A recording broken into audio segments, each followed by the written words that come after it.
Hello, investors and traders, and welcome to this special report, which I rarely put out, if at all, on a Monday, especially. But this is addressing the S&P 500 index, ticker symbol SPX. And as you can see here, we have the price just now crossing below the 50-day moving average. That has not happened in a long time. In fact, if you look back, you'll see that the last time that happened was back here in August. And what happened after that, it pushed all the way down to the 100-day moving average, which is that red line down there, tried to bounce, fell to a lower high, and that's when things really started to turn hard for the S&P.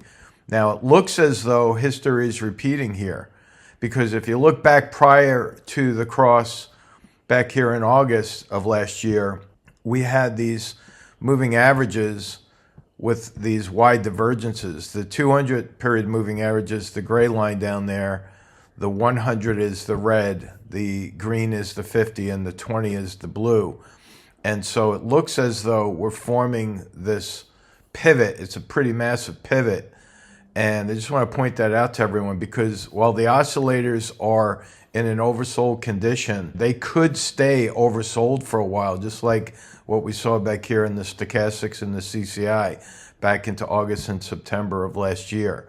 So I find this to be very interesting. Just want to point that out to you traders out there. If you're long, be very careful. Make sure you keep your stops tight. If you're an option trader and you have negative delta like I do, I would say sitting on your hands is a good idea, because you don't want to mess with a negative delta that's about to make you some money on the way down. If you look at the intraday on this one, as I'm recording this just before 1:30 p.m. Eastern time, let me put the SPX in here and you could look at this on the intraday. You see that minute by minute, we are just falling out of bed here. I mean, since I started this recording, we've dropped like a rock here in about 4 minutes. This is a minute-by-minute chart. So just giving you a heads up. Have a great rest of the week. It's options expiration Friday, this coming Friday, for the April option chain. Hope you're having a great time. We'll talk to you on the next video. So long.